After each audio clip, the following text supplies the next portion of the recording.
जय गुरु गोरखनाथ। नमस्कार दोस्तों, आज के इस वीडियो में मैं महापर्व नवरात्रि के उपलक्ष्य में माता कामाख्या देवी की एक बहुत ही दुर्लभ व गुप्त साधना के विषय में बताने जा रहा हूँ। साधना के क्षेत्र में जो भी साधक या साधिका वास्तव में अपना आध्यात्मिक उन्नति करना चाहते हैं और तंत्र मंत्र की सिद्धियाँ प्राप्त करना चाहते हैं, उन्हें उच्चिष्ट गणपति जी की साधना, महादेव शिव जी की साधना, महाभैरव जी की साधना, गुरु गोरखनाथ जी की साधना, गुरु शुक्राचार्य जी की साधना, महाशिव भक्त महागुरु रावण जी की साधना, अगस्त मुनि जी की साधना, इस तरह की कुछ महत्वपूर्ण देववर्ग की महाशक्तियों की साधना अवश्य ही करनी चाहिए।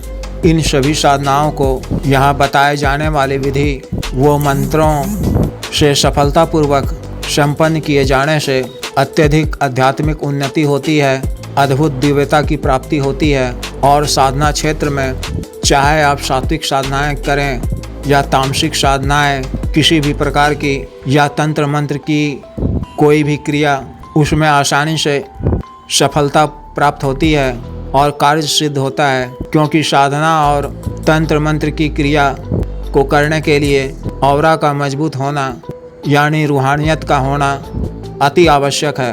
अधिकांश साधक या साधिका साधना क्षेत्र में इसलिए असफल होते हैं कि उनका औरा कमज़ोर होता है। कोई भी विशेष साधना करने से पहले वो इन साधनाओं को करने की आवश्यकता को नहीं समझते हैं, बल्कि रातों रात लाभ प्राप्ति हेतु या विशेषकर धन लाभ या नोटों की बारिश इत्यादि की साधना को तुरंत कर लाभ प्राप्त करना चाहते हैं, जिसमें उन्हें असफलता प्राप्त होती है और वो अपनी नाकामयाबी का ठीकरा गुरु पर और साधना पर ही फोड़ते हैं। वास्तविकता तो यह है कि साधना क्षेत्र में 100% सफलता प्राप्ति हेतु सर्वप्रथम कुछ विशेष साधनाओं को सफलतापूर्वक किया जाना आवश्यक है। इसके अतिरिक्त व्यक्ति के ग्रह काल की स्थिति के अनुसार कुछ आवश्यक तंत्र व ग्रह तंत्र इत्यादि भी धारण करने होते हैं और आवश्यक साधना सामग्री भी जो वास्तविक व असली हो उसे मंगवाना होता है। तभी विशेष लाभ प्राप्ति हेतु यानी इच्छित वस्तु प्राप्ति हेतु जब भी वो कोई विशेष साधना को करेंगे तो उसमें निश्चित सफलता प्राप्त होगी और उनका मनोवांछित कार्य भी सिद्ध होगा। अतः माता कामाख्या देवी की यह साधना भी इसी क्रम में एक अद्भुत साधना है।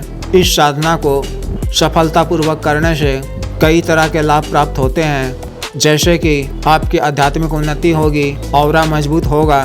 फिर आप कोई भी तामसिक साधनाएं चाहे कितना भी उग्र व खतरनाक हो, किसी भी इतर योनि की साधनाएं हो या कोई भी खतरनाक से खतरनाक तंत्र मंत्र क्रिया हो, उसमें आपको सफलता प्राप्त होगी और कार्य भी सिद्ध होगा। इसके अतिरिक्त साधना के समय में या तंत्र मंत्र क्रिया करते समय में या झाड़ फूंक उतारा इत्यादि का काम करते समय किसी भी प्रकार का डर भय या किसी भी नकारात्मक शक्ति से किसी भी प्रकार का नुकसान नहीं होगा। हर नकारात्मक शक्ति से और उनके बुरे प्रभाव से माता कामाख्या देवी की असीम कृपा से संपूर्ण रक्षा होगी। इसके अतिरिक्त ग्रह दोष, मांगलिक दोष इत्यादि का भी निवारण इस साधना को करने से हो जाता है एवं अकाल मृत्यु इत्यादि से भी रक्षा होती है। वो शत्रुओं का नाश भी होता है, उनकी बुद्धि ही भ्रमित होने लगती है।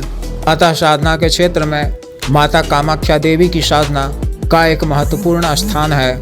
इस साधना को कोई भी नया या पुराना साधक या साधिका कर सकते हैं या कर सकती हैं। इस विशेष साधना को आपको किसी भी कृष्ण पक्ष के रविवार से या अमावस्या की तिथि से, अगर अमावस्या रविवार को पड़े तो और भी उत्तम है, या नवरात्रि के सप्तमी अष्टमी या नवमी तिथि से या होली या दीपावली की रात्रि से भी यह विशेष साधना को शुरू कर सकते हैं।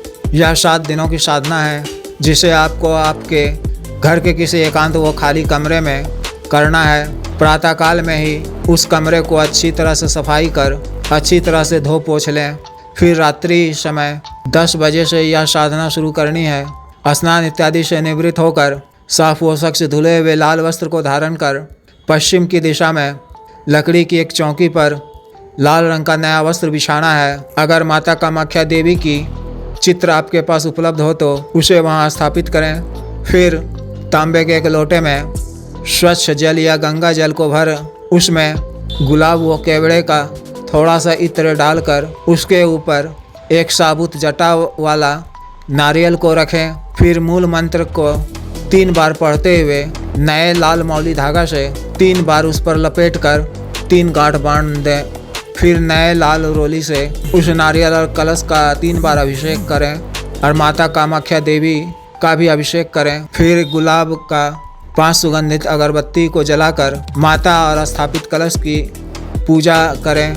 लाल ताजे पुष्प अर्पित करें। अड़हुल का अगर उपलब्ध हो तो अवश्य ही अर्पित करें। फिर मिट्टी के एक नए दीपक में गाय के शुद्ध घी से पड़ी हुई बाती वाला 2 दीपक को प्रज्वलित करें। एक दीपक की लौ को कलश की तरफ मुख कर रखना है और दूसरे दीपक को चौकी के नीचे अपने सामने कुछ दाईं तरफ रख दीपक की लौ को अपनी तरफ रखना है। फिर पीतल या तांबे के किसी पात्र में कोई लाल फल, अनार इत्यादि, लाल गुलाब जामुन, लाल या सफ़ेद बताशे माता को अर्पित करें। फिर कमरे में केवड़े के इत्र का छिड़काव कर अपने वस्त्रों पर भी इत्र का छिड़काव कर लें।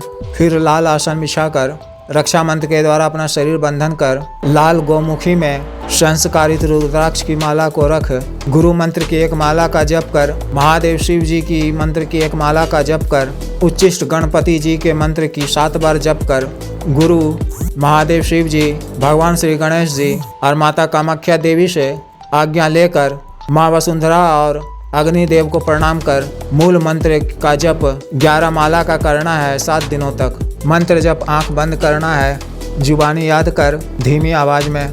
मंत्र जप के उपरांत शबों से क्षमा याचना कर वहीं आसन पर बैठे हुए 10 से 15 मिनट का ध्यान अवश्य करना है। फिर दूसरे दिन प्रातःकाल में प्रसाद को ग्रहण कर लेना है और फूल इत्यादि को बहते हुए नदी में या इकट्ठा कर साधना के अंतिम दिन प्रवाहित कर देना है। भोग रोज नया रखना है और पुष्प इत्यादि भी।